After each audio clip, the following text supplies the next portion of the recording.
Hello बच्चों, welcome back. बच्चों, अभी तक हम लोगों ने ओवर सब्सक्रिप्शन को काफ़ी अच्छे से समझ लिया है और ओवर सब्सक्रिप्शन में नॉर्मली जितने भी केस बन सकते हैं वो हमने देख लिए हैं। बच्चों, आज हम देखने जा रहे हैं कि ओवर सब्सक्रिप्शन हो और साथ में अगर क्वेश्चन में कॉल्सिन एरियर भी हो तो उसे कैसे सॉल्व करें। पहली चीज़ तो बच्चों हमारे माइंड में ये आती है कि सर, जो कॉल्सिन एरियर आपने बताया था, कॉल्सिन एरियर तो वही होता है। ओवर सब्सक्रिप्शन के केस में ऐसा क्या अलग हो जाता है कि कॉल्सिन एरियर को आप अलग से पढ़ा रहे हो? क्योंकि कॉल्सिन एरियर तो हमें आता है निकालना। ड्यू वाली एंट्री में कुछ भी नहीं करते, रिसीव वाली एंट्री में हम टोटल अमाउंट में से एरियर को लेस कर देते हैं और बाकी का रिसीव कर लेते हैं। सर, ये तो हमें आता है। बिल्कुल बच्चों, नॉर्मली यही होता है और यहाँ भी यही होगा, लेकिन एक स्पेशल केस यह बन सकता है जो आपको समझना पड़ेगा। ठीक है, जरा सब लोग मेरी बात को बहुत गौर से सुनेंगे। बच्चों, ओवर सब्सक्रिप्शन का मतलब क्या होता है कि एप्लीकेशंस आपके पास ज़्यादा आ गई। यही होता है ना कि जितने शेयर आप इशू कर रहे हो ज़्यादा एप्लीकेशन आ गई। बच्चों, मान लो कि आपने प्रोरेटा अलॉटमेंट किया है। क्या किया है? Pro rata allotment. ठीक है, अब बच्चों जब भी प्रोरेटा अलॉटमेंट होता है तब कंपनी के पास हर शेयर होल्डर का कुछ कुछ पैसा एक्स्ट्रा रखा हुआ रहता है, जिसको हम बोलते हैं एक्सेस मनी। ये मैंने बहुत अच्छे से आपको समझाया हुआ है। ठीक है बच्चों, ये जो एक्सेस मनी है ये हर शेयर होल्डर का होता है ना। ठीक है, सबका कुछ ना कुछ पैसा कंपनी के पास रखा हुआ होता है। ठीक है, अब बच्चों ये एक्सेस मनी कहाँ तक काम आती है? एक्सेस मनी काम आती है अलॉटमेंट तक, फर्स्ट कॉल तक, फिर भी बच जाए तो हम रिफंड कर देते हैं। यहाँ बच्चों मैं आपको जो केस समझाने जा रहा हूँ उसको सब लोग बहुत ध्यान से समझना। ठीक है, पहला केस मैं आपको समझाने जा रहा हूँ कि मान लो बच्चों कि आपकी जो एक्सेस मनी थी वो अलॉटमेंट पर ही ख़त्म हो गई, और अलॉटमेंट पे ख़त्म भी ऐसे हुई कि अलॉटमेंट पे जितना हमने ड्यू किया था उससे कम एक्सेस मनी थी, तो मतलब अलॉटमेंट पे हमें और पैसा भी लेना है। बात समझ में आ रही है मैं क्या बोल रहा हूँ? ठीक है, मान लो, इमेजिन कर लो कि अलॉटमेंट पे मैंने पैसे जो मांगे हैं वो कितने मांगे हैं? 20,000 रुपीज़। कितने मांगे अलॉटमेंट पे? 20,000। लेकिन जो एक्सेस मनी है बच्चों, वो एक्सेस मनी कितनी है? 10,000 रुपीज़। इसका मतलब ठीक है, चलो 10,000 तो पुराने रखे हुए हैं मेरे पास, लेकिन अभी भी आपको 10,000 रुपये शेयर होल्डर से लेने हैं। बात समझ में आ गई? और वो तो शेयर होल्डर्स को देने पड़ेंगे ना, देने पड़ेंगे ना 10,000। बिल्कुल, 10 तो आप पुराने वालों में से काट लोगे, एडजस्ट कर लोगे, लेकिन बाकी के जो 10 मुझे लेने हैं वो तो मैं लूंगा ना। बिल्कुल। तो बच्चों ये जो बाकी के पैसे मुझे लेने हैं, क्या इसमें एरियर हो सकता है? हाँ बिल्कुल, इसमें एरियर हो सकता है। बात समझ में आ गई? अब मान लो बच्चों कि अलॉटमेंट पे एरियर हो गया, किसी शेयर होल्डर का अलॉटमेंट पे एरियर हो गया। ठीक है, और इंफॉर्मेशन वैसी ही मिलेगी हमको, है ना। इंफॉर्मेशन हमें वैसी की वैसी मिलेगी कि एक शेयर होल्डर है जिसके पास इतने शेयर हैं, है ना, उसने अलॉटमेंट पे पैसे नहीं दिए। ठीक है, अब बच्चों जरा ध्यान से सुनो और सोच के देखना। मान लो एक शेयर होल्डर है जिसके पास 100 शेयर हैं। कितने शेयर हैं? 100 शेयर हैं। उसने 100 शेयर पे 5 रुपीज़ का अलॉटमेंट, कितना? 5 रुपीज़ का अलॉटमेंट नहीं दिया। ठीक है, तो अभी तक हम क्या करते थे? अभी तक हम ये करते थे कि टोटल अमाउंट में से हम 500 को लेस कर देंगे। यही करते थे ना, 100 इंटू 5। ठीक है, मुझे कितना लेना है सामने वाले से? 100 शेयर उसके पास हैं जिस पे मुझे उससे 5 रुपये लेने हैं, तो मैं 500 रुपये को लेस कर दूंगा और बाकी का रिसीव कर लूंगा। Bank account debit to share allotment. अभी तक यही करते थे। लेकिन बच्चों इस प्रोरेटा वाले केस में, और जो केस मैं आपको समझा रहा हूं कि पैसा अलॉटमेंट पे काम आया और ख़त्म भी हो गया, अलॉटमेंट पे मुझे और भी लेना है, ध्यान से सुनना।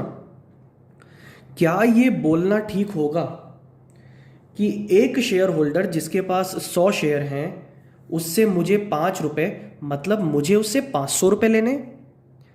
जरा सोच के देखो और मुझे बताओ, क्या ये लाइन सही है क्या कि मुझे उस शेयर होल्डर से 500 रुपये लेने हैं? नहीं बच्चों, ये लाइन सही नहीं है। क्यों सही नहीं है? सोचो, उस शेयर होल्डर का भी कुछ एक्सेस मनी हमारे पास रखी होगी ना। वो जो पैसे आपने 10,000 रुपये काम में लिए हैं ना, जो आपने यूटिलाइज किए हैं एक्सेस मनी के, उन 10,000 में कुछ पैसे इसके भी तो होंगे ना, जो एरियर कर रहा है। तो आपको पूरा थोड़ी ना लेना है इससे पैसा। अगर मैं बोलूँ कि मुझे 500 रुपये इससे लेने, तो ये तो गलत बात है ना। मुझे 500 रुपये थोड़ा ना लेने, भैया जो एक्स्ट्रा पैसा काम आया वो कुछ पैसा इसका भी तो काम आया होगा ना। तो मुझे इससे लेना कितना है वही तो एरियर होगा। बात समझ में आ गई। ये एक इसमें थोड़ी सी चीज़ है जो कॉम्प्लिकेटेड है, ठीक है। इसलिए मैंने आपको ये इजी लगे इसलिए दो कैटेगरी में इसको बांट दिया, ठीक है। तो पहली कैटेगरी क्या है बच्चों, on such instalment on which excess money has been utilised. Calls in arrear अगर हो जाए ऐसी इंस्टॉलमेंट पे जिस पे एक्सेस मनी काम में ली गई है।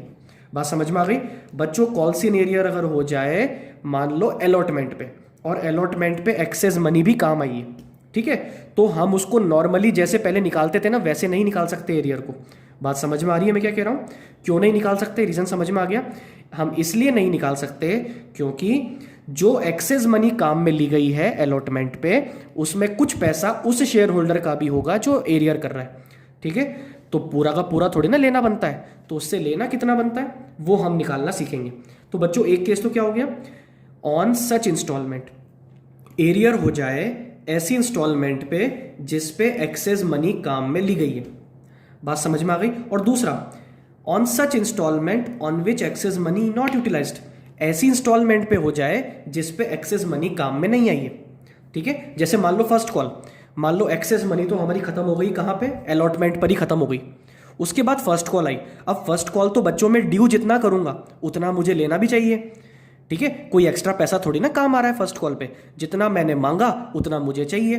तो वहां पे एरियर कैसे निकलेगा, नॉर्मल ट्रीटमेंट एज बिफोर, जैसे हमने पहले पढ़ा था वैसे एरियर निकलेगा इस वाले केस में, ठीक है। ये कब, जब ऐसी इंस्टॉलमेंट पे एरियर हो रहा है, ध्यान से सुनना, जब ऐसी इंस्टॉलमेंट पे एरियर हो रहा है जिस पे एक्सेस मनी काम में नहीं ली जा रही है। कॉम्प्लिकेटेड सिचुएशन कहां पे बच्चों, कॉम्प्लिकेटेड सिचुएशन वहां पे है कि किसी इंस्टॉलमेंट पे एक्सेस मनी काम आ रही है, उसके बाद भी मुझे कुछ पैसा सामने वालों से लेना है और उसमें एरियर हो जाए। बात समझ में आ गई। तब एरियर कैसे निकालते हैं वो मैं आपको यहां सिखा रहा हूं। बात समझ में आ रही है, जरा पढ़ो इसका रीजन क्या है। In this situation company has excess money of all share holder. बच्चों इस सिचुएशन में क्या होता है कि हर शेयर होल्डर की एक्सेस मनी कंपनी के पास होती है। Hence whole due amount from share holder is not arrear. इसका मतलब कि शेयर होल्डर से जो ड्यू अमाउंट है, जो मैंने आपको बताया ना कि 100 × 5, मुझे उस शेयर होल्डर से 500 रुपए नहीं लेने हैं, मुझे उस शेयर होल्डर से कुछ कम पैसे लेने हैं। क्यों, क्योंकि जो एक्स्ट्रा मनी आपने काम में ली है अलॉटमेंट पे, उसमें उसका भी कुछ पैसा होगा। अरे भैया सबने ज्यादा एप्लीकेशन दी होगी ना, बिल्कुल उस शेयर होल्डर ने भी दी होगी। सबको आपने कम शेयर दिए तो बेचारे उस शेयर होल्डर को भी आपने कम शेयर ही दिए होंगे, ठीक है। उसकी भी कुछ एक्सेस मनी पड़ी होगी आपके पास, जो टोटल एक्सेस मनी है उसके अंदर उसकी भी तो कुछ एक्सेस मनी होगी ना। आपने सबका पैसा अलॉटमेंट पे काम लिया तो उस शेयर होल्डर का भी तो कुछ पैसा अलॉटमेंट पे काम आया। तो आप ये कैसे बोल सकते हो कि मुझे तो पूरा 500 रुपये लेना है उससे। अरे 500 रुपये नहीं लेने, मुझे कुछ कम लेने हैं उससे। बात समझ में आ गई। और वो जो मुझे लेने हैं वही एरियर है। तो वो कैसे निकाला जाए बच्चों, ये इसका फॉर्मेट है। बात समझ में आ गई। ये मैं आपको समझाऊंगा, इससे पहले हम डायरेक्ट पहले एग्जाम्पल देखते हैं, ठीक है बच्चों। इसका एग्जाम्पल जरा ध्यान से देखना, बहुत नॉर्मल एग्जाम्पल है, इसको ध्यान से देख लोगे तो समझ में आ जाएगा। क्या है, 15,000 equity shares at the rate 10 rupees each, ठीक है। 15,000 शेयर हैं जो 10 रुपए में आप इशू कर रहे हो, ठीक है। Application receive 20,000। बच्चों एप्लीकेशन कितनी आ गई, 20,000। दिख रहा है ना हमें साफ साफ, ये क्या है, ओवर सब्सक्रिप्शन। चलो मैं यहां पे लिख देता हूं, यहां पे कंपनी ने किया है प्रो राटा। क्या किया है, प्रो राटा अलॉटमेंट। देखो जरा, पहली एंट्री करनी सबको आती है ना, ठीक है। पहली एंट्री क्या हो गई, bank account debit to equity share application, ठीक है। बताओ एप्लीकेशन कितनी आई थी, 20,000। तो 20,000 इंटू एप्लीकेशन मनी कितनी है, 4 रुपए। 20,000 इंटू 4 कितना हो गया, ये 80,000 रुपए रिसीव हुए, ठीक है।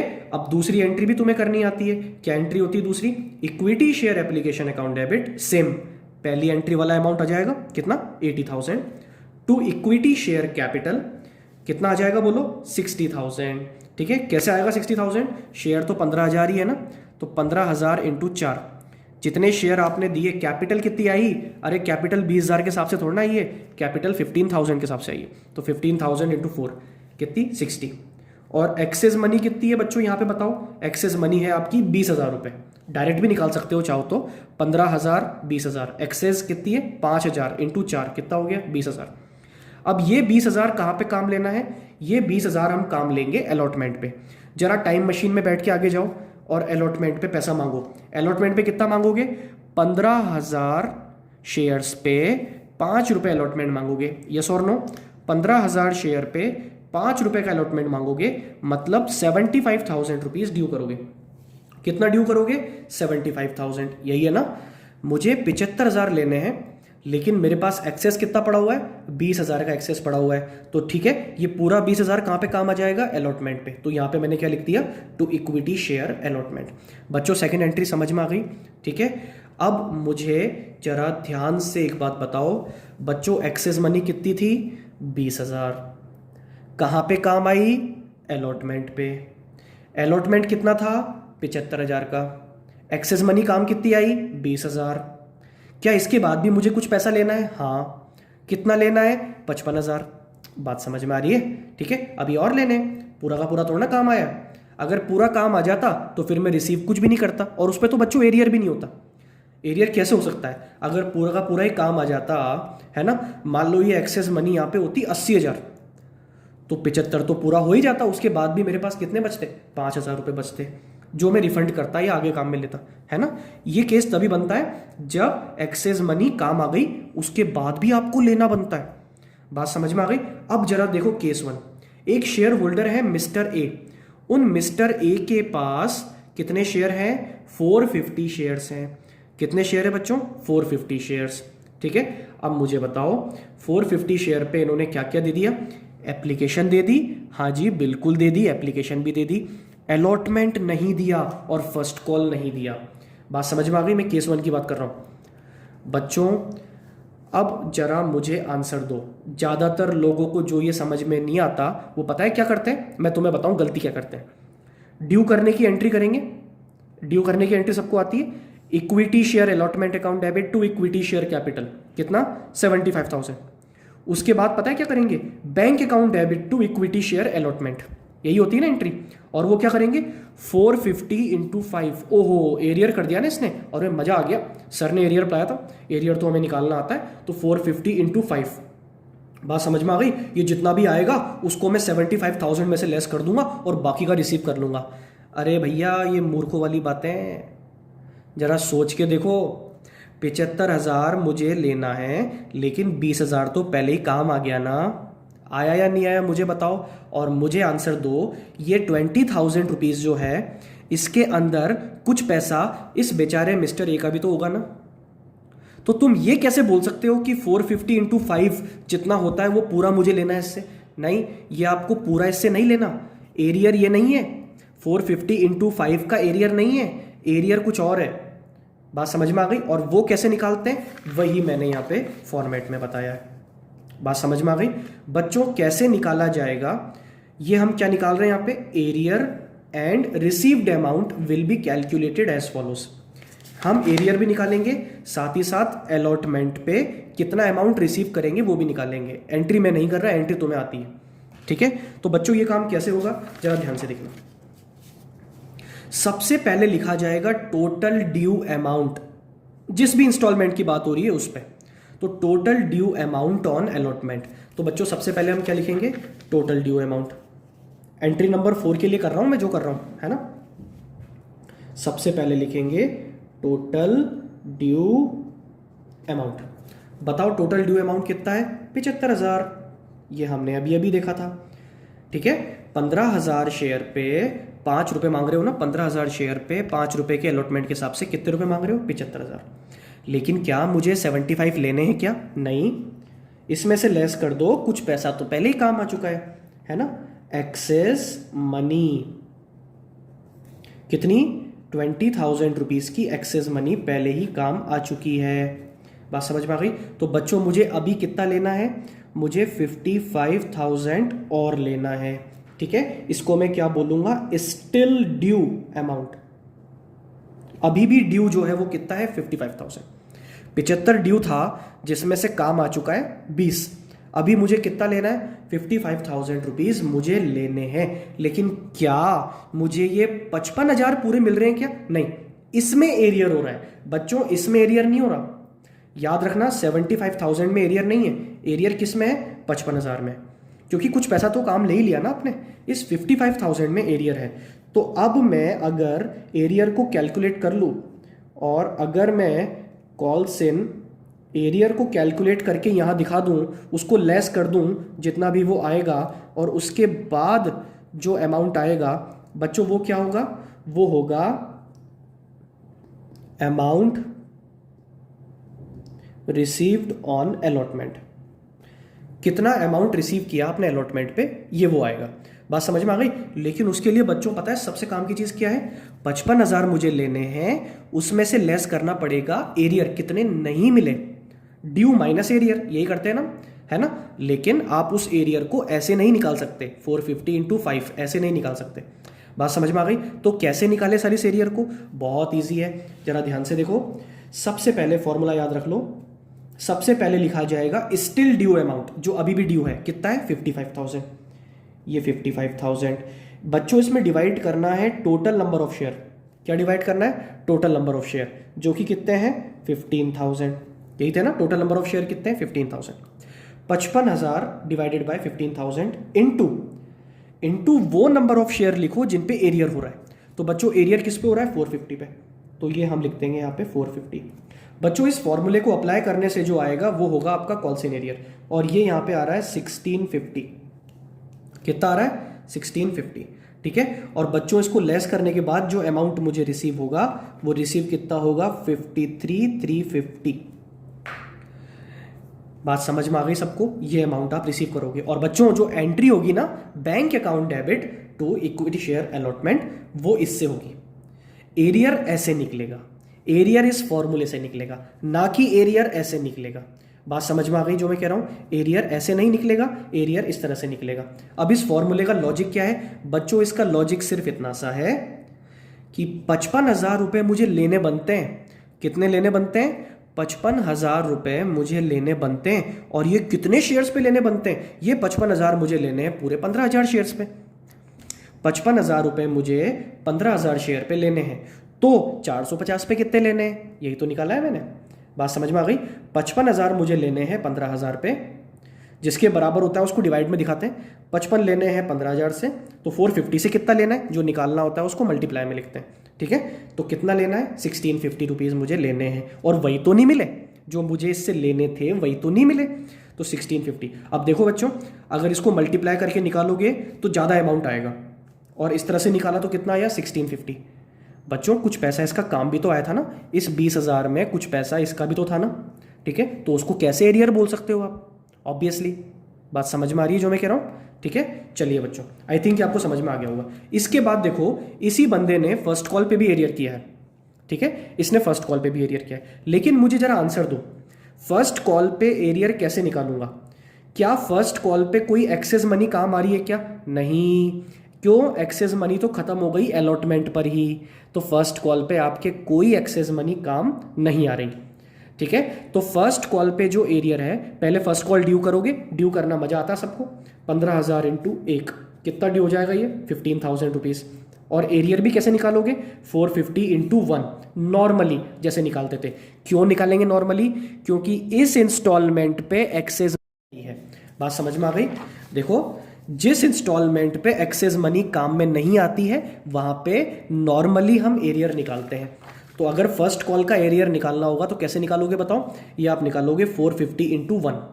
बात समझ में आ गई, 450 इंटू 1, क्लियर है? कितना हो जाएगा ये 450 रुपीज़ हो जाएंगे, है ना। लेस कर देना, डायरेक्ट दिखा देना bank account debit to first call. I think ये बात आपको समझ में आ गई होगी। अच्छा, ये केस 2 क्या है बच्चों? ये केस 2 है कि यहाँ पे अलॉटमेंट पे एरियर नहीं हुआ। अरे फिर तो ये बहुत आसान हो गया। अलॉटमेंट पे अगर एरियर नहीं होता है तो अलॉटमेंट पे देखो, अच्छा अब देखो जरा ध्यान से, अगर अलॉटमेंट पे एरियर नहीं होता है तो क्या करोगे?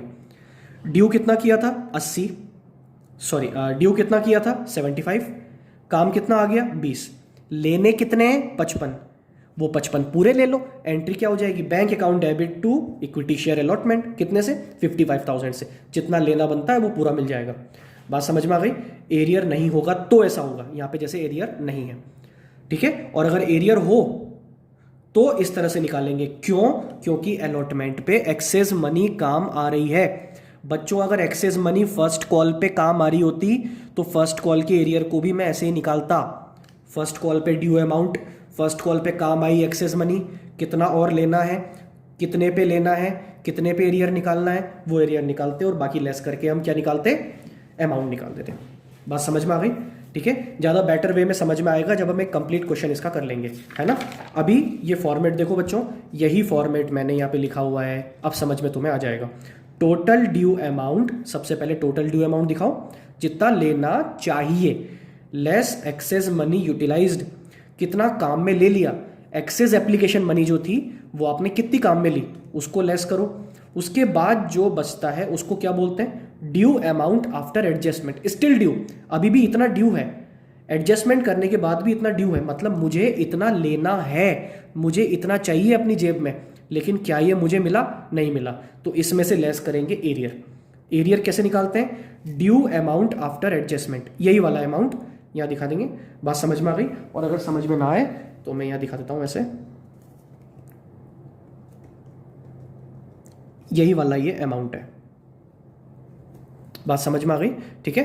तो ये अमाउंट यहाँ आ गया, divided by total number of share into number of share on which calls in arrear.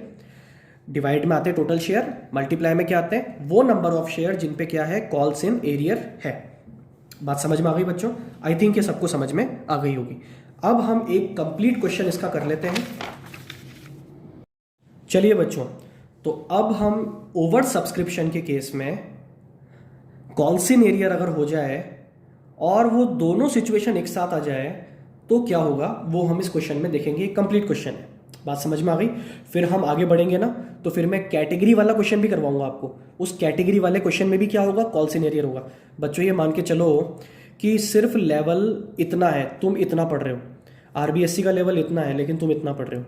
और पता है तुम्हें इसका मजा कहाँ पे आएगा, जब तुम आगे जाओगे, है ना, और तुम सीए फाउंडेशन में यही चैप्टर पढ़ोगे डिटेल में, बहुत ज़्यादा मार्क्स का होता है, और यही चैप्टर तुम पढ़ोगे बीकॉम में, है ना, तब तुम बोलोगे सर थैंक यू, आपने कितना अच्छे से हमें उस टाइम करवा दिया, है ना। क्योंकि ये बच्चों कॉन्सेप्ट जो क्लियर होने की चीज़ होती है ना, ये अभी होती है ना। बाद में आपके कॉन्सेप्ट अगर वीक रह गए तो रह गए, सीए फाउंडेशन में कोई क्लियर नहीं करवाएगा उनको, ठीक है। चलो जरा ध्यान से इस क्वेश्चन को पढ़ें। A limited company issued a prospectus inviting applications for 2 lakh equity shares of 10 rupees each at premium of 2 rupees payable as follows। एक कंपनी है जिसने प्रोस्पेक्टस इशू किया है, कितने शेयर के लिए, 2 लाख इक्विटी शेयर के लिए, और वो एक शेयर कितने वाला है, 10 रुपए वाला, जिसको आप 2 रुपए प्रीमियम पे इशू कर रहे हो। चलो पहली लाइन बन गई हमारी, क्वेश्चन सेट करते हैं। क्या लाइन बन गई, 2 lakh equity shares at the rate 10 at the rate 12 each. Clear है बात सबको, ठीक है। अच्छा, इसके बाद हम दिखाते हैं एप्लीकेशंस रिसीव्ड, ठीक है। कितनी मिली अभी नहीं पता मेरे को, आगे जरा पढ़ो ब्रेकअप इसका। ये 12 रुपीज जो है ये कैसे बना, 10 + 2 फेस वैल्यू और प्रीमियम। ये कैसे मांगे जा रहे हैं बच्चों, ये 4 इंस्टॉलमेंट में मांगे जा रहे हैं, application, allotment, first call, second call.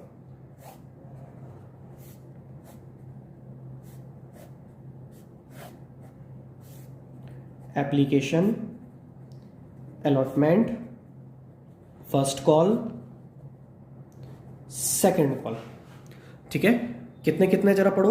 On application 3, application पे 3 रुपए, ठीक है। अलॉटमेंट पे कितना है बोलो, अलॉटमेंट पे 4 रुपए।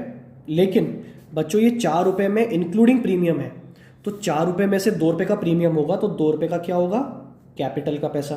तो 2 + 2, ये 2 रुपीज फेस वैल्यू के और 2 रुपए प्रीमियम के, टोटल कितना हो गया, 4 रुपए, ठीक है। अच्छा, फर्स्ट कॉल कितने की है बच्चों, 3 रुपए की, और सेकंड कॉल कितने की है, 2 रुपए की, ठीक है। आगे पढ़ेंगे, ध्यान से पढ़ना। आर, ये एक शेयर होल्डर है, are to whom 400 shares were allotted. अच्छा, एक पैराग्राफ मिस कर दिया बच्चों हमने, सॉरी, पहले इसको पढ़ते हैं। Applications were received for 3 lakh share. Application जो आई वो कितने के लिए आई? 3 लाख शेयर्स के लिए आई। 2 लाख आपने इशू किए हैं और एप्लीकेशन कितने के लिए आ गई? 3 लाख शेयर्स के लिए। ठीक है, आगे। Allotment was made on pro rata basis. Allotment किया गया प्रोराटा बेसिस पे। बच्चों इस लाइन से क्या पता लगता है? Allotment was made on pro rata basis. इस लाइन से हमें पता लगता है कि ये ऑप्शन 2 है। ऑप्शन 1 में क्या करते थे? रिजेक्ट। ऑप्शन 2 में क्या करते थे? प्रोराटा। और ऑप्शन 3 में दोनों करते थे। तो कैटेगरी वाला क्वेश्चन तो नहीं है ये, है ना? यहाँ पे तो सबको ही आपने मना किसी को भी नहीं किया, सबको ही क्या कर दिया? प्रोराटा कर दिया। ऑप्शन 3 वाला भी क्वेश्चन हम करेंगे, लेकिन वो कल करेंगे। ठीक है, अच्छा। अब जरा देखो, आगे लिखा है excess money will be used on allotment. Extra जो मनी है, एक्सेस मनी, वो कहां तक काम लेनी है? अलॉटमेंट तक काम लेनी है। अगर बचेगी तो रिफंड कर देंगे। देखते हैं बचती या नहीं बचती, वो आगे की चीज है।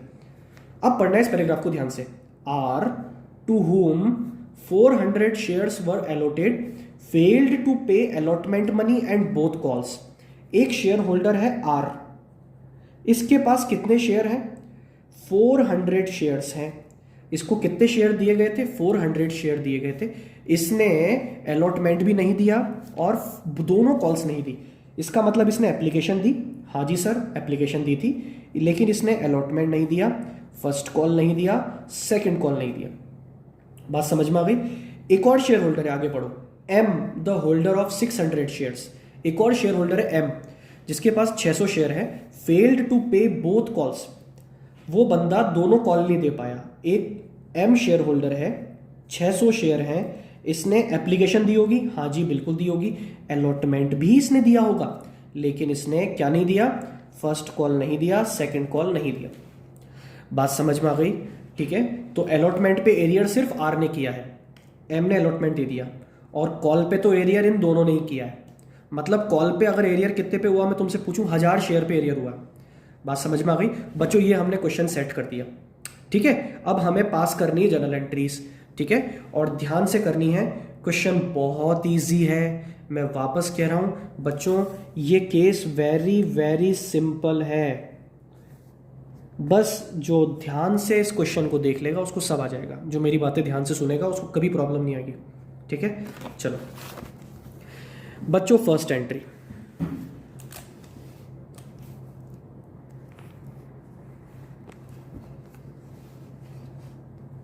चलो फर्स्ट एंट्री,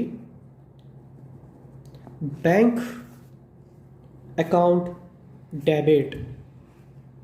एक second, bank account debit to equity share application account. बच्चों एप्लीकेशन कितनी आई है बताओ? एप्लीकेशन आई है 3 लाख की। ठीक है, तो 3 लाख एप्लीकेशन पे एप्लीकेशन मनी कितनी आई होगी बोलो? एप्लीकेशन मनी 3 रुपए। तो 3 लाख इंटू 3 बच्चों ये कितना हो गया बोलो? ये हो गया आपका 9 लाख। सबको समझ में आ गई बच्चों वाली एंट्री? Easy, first entry. ठीक है, सेकंड एंट्री क्या एंट्री होती है? Equity share application account debit to equity share capital account. अब देखो ध्यान से, एप्लीकेशन में तो कितना आएगा? वही जो पहली एंट्री में आया था 9 लाख। ये सबको समझ में आता होगा। ठीक है, उसके बाद कैपिटल में कितना आएगा? बच्चों कैपिटल तो आपकी इकट्ठी कितने से होती है? जितने शेयर थे। शेयर कितने थे? 2 लाख। तो 2 लाख इंटू 3, तो कैपिटल तो आपकी इकट्ठी कितनी हुई होगी? ध्यान से देखना, 2 लाख इंटू 3, कैपिटल तो आपकी इकट्ठी सिर्फ 6 लाख की ही हुई होगी। ठीक है, इसका मतलब अभी जो बैलेंस है वो एक्सेस को शो करता है। ठीक है, तो एक्सेस एप्लीकेशन मनी कितनी है? 3 लाख रुपीज। ये एक्स्ट्रा पैसा है जो लोगों का आपके पास पड़ा हुआ है, जो हमें आगे काम में लेना है। बात समझ में आ गई? आगे हमें इसको काम में लेना है। कितना काम में लेना है? 3 लाख रुपए मुझे काम में लेने हैं। कहां तक काम लेने हैं ये बोला हुआ था क्वेश्चन में। आप इसको काम में ले सकते हो, excess money will be used on allotment. Allotment पे काम ले सकते हो। ठीक है, अब जरा देखना ध्यान से। टाइम मशीन में बैठो और आगे जाओ अलॉटमेंट पे कितने रुपए हैं जरा बताना। अलॉटमेंट पे बच्चों 4 रुपए टोटल है, प्रीमियम का फर्क नहीं पड़ता, मैं कह रहा हूँ टोटल कितना है 4 रुपए।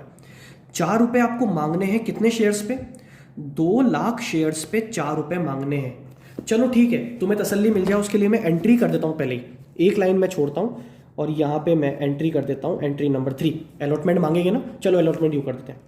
क्या एंट्री हो जाएगी, इक्विटी शेयर, ये सिर्फ समझाने के लिए कर रहा हूँ बेटा मैं, है ना। Account debit to equity share capital account to securities premium account. Premium भी तो है ना इसमें। कितने शेयर पे मांगोगे, 2 लाख शेयर पे 2 रुपए तो कैपिटल के और 2 लाख शेयर पे 2 रुपए प्रीमियम के, यही है ना। ठीक है, देखो जरा ध्यान से, 2 लाख पे 2 रुपए फेस वैल्यू के और 2 लाख पे 2 रुपए प्रीमियम के। ठीक है, तो बताओ ये कितना हो गया बच्चों, ये आपका हो गया है 4 लाख। 4 लाख और टोटल 4 रुपए मांग लिए 2 लाख शेयर पे, तो कितना 8 लाख। ओहो, अब जरा मेरे को एक बात बताओ, एक्सेस मनी कितनी थी 3 लाख, अलॉटमेंट पे कितना मांगा हमने 8 लाख, मतलब वो पूरी एक्सेस मनी आपकी अलॉटमेंट पे काम आ रही है, यस और नो। एक्सेस मनी पूरी की पूरी अलॉटमेंट पे काम आ जाएगी, बिल्कुल। तो ये जो पूरे 3 लाख रुपए है ये कहाँ पे काम आ जाएंगे, अलॉटमेंट पे। तो यहाँ पे मैं लिख दूंगा to equity share allotment account, ये हमने एक्सेस मनी काम में ले ली है। बात समझ में आ गई, ठीक है।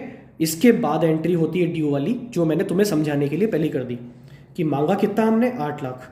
बच्चों अब मुझे आंसर चाहिए तुम लोगों से, अलॉटमेंट पे कितना मांगा है 8 लाख, पहले से जो पैसा पड़ा था उसमें से कितना काम आ चुका है 3 लाख, 8 लाख माइनस 3 लाख, कितना लेना है 5 लाख रुपए मुझे लेने हैं। बात समझ में आ गई, 5 लाख रुपीज मुझे लोगों से लेने हैं। क्या पूरे 5 लाख मिल गए, क्या नहीं मिले। क्यों नहीं मिले, क्योंकि एक शेयर होल्डर था आर नाम से, उस आर शेयर होल्डर ने अलॉटमेंट नहीं दिया और इस आर के पास कितने शेयर थे 400 शेयर्स थे। बच्चों मुझे आंसर दो, क्या इसका एरियर में ऐसे निकालूं क्या, 400 इंटू 4 मतलब 1600 रुपए। क्या ये 1600 रुपए इसको देने थे, क्या यही 1600 रुपए इसने नहीं दिए क्या मुझे, नहीं बच्चों 1600 रुपए एरियर नहीं है, क्योंकि ये जो आपकी एक्सेस मनी है ना, जो अलॉटमेंट पे आप काम ले रहे हो, इसमें कुछ पैसा इसका भी तो होगा ना। अब मेरे ख्याल से अब बात समझ में तुमको आ रही होगी, कुछ पैसा इसका भी तो होगा ना, ठीक है। तो मुझे इससे कितना लेना है, ठीक है, ये निकालने के लिए, और साथ में अलॉटमेंट पे मुझे मिलेगा कितना, ये निकालने के लिए एंट्री नंबर 4 के लिए हमें बनाना पड़ेगा वर्किंग नोट। क्या बनाना पड़ेगा बच्चों, वर्किंग नोट। चलो मैं एंट्री लिख के छोड़ देता हूँ। एंट्री सबको आती है, bank account debit to equity share allotment account, और ये हम देखेंगे वर्किंग नोट से, ठीक है। वर्किंग नोट बनाते हैं जरा इसका, जरा सब लोग ध्यान से देखें।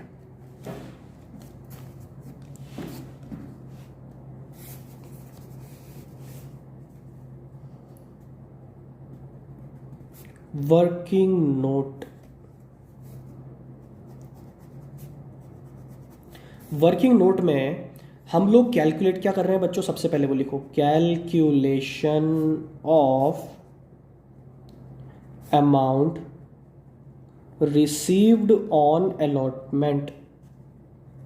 अलॉटमेंट पे कितना अमाउंट रिसीव हुआ, हम इस चीज की कैलकुलेशन कर रहे हैं, ठीक है। बताओ सबसे पहले क्या लिखते हैं, फॉर्मेट सबको याद होना चाहिए, total due amount on allotment. Allotment पे टोटल ड्यू अमाउंट कितना है, ये मैंने तुमको बता दिया। ड्यू कितना था 8 लाख रुपए, ये देखो 8 लाख रुपए ड्यू, ठीक है। इसमें से लेस करेंगे बच्चों, क्या लेस करेंगे हम, इसमें से लेस करेंगे एक्सेस मनी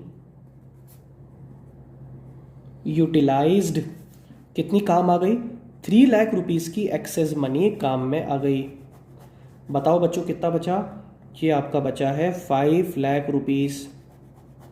इसको क्या बोलूंगा मैं, स्टिल ड्यू अमाउंट, अभी भी ड्यू है 5 लाख रुपए जो मुझे चाहिए।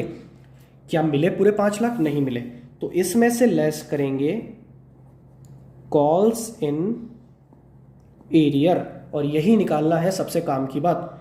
ठीक है, कैसे निकालते हैं तरीका मैं तुमको बता चुका हूं। सबसे पहले ये 5 लाख लिखो, डिवाइड करो टोटल नंबर ऑफ शेयर। बच्चों टोटल शेयर कितने हैं बताओ? टोटल शेयर आपके 2 लाख हैं। ठीक है, तो टोटल नंबर ऑफ शेयर हैं 2 लाख, इनटू एरियर कितने शेयर पे हुआ? बच्चों एरियर हुआ है आपके 400 शेयर्स पे। ठीक है, तो एरियर हुआ है 400 शेयर्स पे। बताओ ये कितना आएगा? ये आपका निकलेगा, ये 2.5 टाइम्स कट गया और ये हो गया 1000 रुपीज। तो आपका एरियर पता है कितना आ गया? 1000 रुपए का एरियर आ गया। तो बच्चों रिसीव कितना हुआ होगा? 4,99,000 रुपीज रिसीव हुए होंगे। तो ये क्या है? Amount received on allotment. बात समझ में आ गई? आई थिंक ये बात सबको समझ में आ गई होगी। ठीक है, देखो इसका लॉजिक क्या है फॉर्मूले का, मैं बार बार समझाता हूं। मैं चाहूं तो तुम्हें रट्टा लगवा सकता हूं, लेकिन मैं तुम्हें समझा रहा हूं बार बार। 5 लाख रुपए लेने हैं कितने शेयर्स पे? 2 लाख शेयर पे। 5 लाख रुपए लेने हैं 2 लाख शेयर पे, तो 400 शेयर पे कितने लेने हैं? 1000 रुपए लेने बनते हैं। 1000 रुपए जो लेने बनते हैं वही तो नहीं मिले। अब देख लो बच्चों कितना फर्क है। कहाँ तो एरियर तुम बोल रहे थे कितना? 1600। अरे 1600 रुपए का एरियर नहीं है, एरियर तो सिर्फ 1000 है। इसका मतलब इसके जो 600 रुपए थे ना, ये 3 लाख रुपए जो काम में लिए ना, इस बंदे के भी 600 रुपए इसमें शामिल थे। ठीक है, और इससे मुझे लेने सिर्फ 1000 थे जो उसने नहीं दिए मुझे। बात समझ में आ गई? आई थिंक सबको समझ में आ गया होगा। ठीक है, इस अमाउंट से अब ये एंट्री हम करते हैं। ठीक है, तो देखो 4,99,000। इससे इजी वे में तो मैं तुम्हें नहीं समझा सकता, ये मैंने बहुत इजी करके तुम्हें बताया। ठीक है, क्या एक्सेस मनी खत्म हो गई अलॉटमेंट पे? बिल्कुल खत्म हो गई है। देख लो, अगर आगे काम आती तो यहां पे कॉल्स इन एडवांस आता ना, नहीं है ना। अलॉटमेंट पे खत्म हो गई तो आगे अब परेशानी की बात ही नहीं है। बिंदास होके एंट्रीज करो, है ना। एंट्री नंबर 5 हेडेक खत्म हो गई अब हमारी। Entry number 5 first call due करेंगे। क्या एंट्री होगी? Equity share first call account debit to equity share capital. बताओ कितना मांगोगे? ये आप मांगोगे 2 लाख शेयर पे। फर्स्ट कॉल कितने की थी? 3 रुपए की थी। ठीक है, तो बच्चों ये हम 2 लाख शेयर्स पे 3 रुपए, तो कितना मांग रहे हो? 6 लाख रुपीज फर्स्ट कॉल पे मांगे।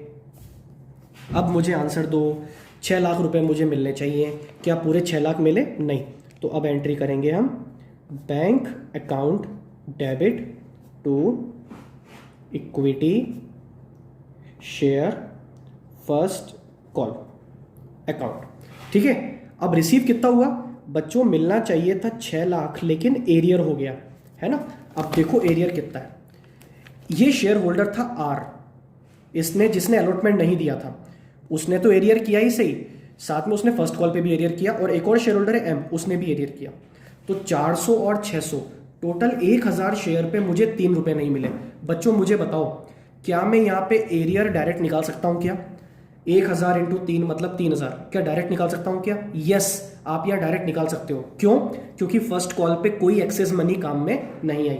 एक्सेस मनी काम पे आई थी सिर्फ अलॉटमेंट पे, और अलॉटमेंट में एरियर यहाँ पे हुआ था। स्पेशल केस सिर्फ ये था, सिर्फ ये स्पेशल एरियर था आपका, बाकी ये सब नॉर्मल एरियर है ना। तो ये तो नॉर्मल एरियर तक निकाल दो। 1000 शेयर पे 3 रुपए नहीं मिले हैं, तो कितने नहीं मिले? ये मुझे 3000 रुपए नहीं मिले एरियर के। तो कितने मिल गए? ये मुझे मिल गए 5,57,000। 5,57,000। Entry number 7। अब हम क्या करेंगे? Second call. क्या एंट्री हो जाएगी? Equity share second and final call account debit to equity share capital. बच्चों कितना बताओ? सेकंड कॉल कितने की? 2 रुपए की। तो चलो ड्यू कर दो। कितने रुपए पे? कितने शेयर्स पे? 2 लाख शेयर्स पे 2 रुपए। तो कितना हो गया? ये 4 लाख रुपीज आपने सेकंड कॉल पे मांगे। क्या सेकंड कॉल पे भी एरियर हुआ है क्या? बिल्कुल। तो अब रिसीव वाली जो एंट्री है, क्या एंट्री होगी? Bank account debit to equity share second and final call account. और बच्चों मांगे कितने थे? 4 लाख रुपीस मांगे थे। एक्सेस मनी काम में आई नहीं है, तो सेकंड कॉल पे एरियर नॉर्मली निकाल दो। 1000 शेयर पे 2 रुपये नहीं मिले, तो कितने नहीं मिले? 2000 रुपये नहीं मिले। तो 4 लाख माइनस 2000, तो बच्चों मिले कितने होंगे? ये आपको मिले होंगे 3,98,000। 3,98,000। बात समझ में आ गई? आई थिंक ये सबको समझ में आ गया होगा। ठीक है, काम की एंट्री कौन सी थी बच्चों? काम की एंट्री थी सिर्फ ये 4th एंट्री। बात समझ में आ गई? जिसमें जो अमाउंट निकाला, यहां पे भी एरियर ही लेस होना था, लेकिन एरियर निकालने का जो तरीका है वो कुछ इस तरह से था। ठीक है, आ गया होगा। ठीक है, चलिए बच्चों, अब हम मिलेंगे नेक्स्ट लेक्चर के साथ, जिसमें हम करेंगे कैटेगरी वाले क्वेश्चन। ठीक है, विद एरियर।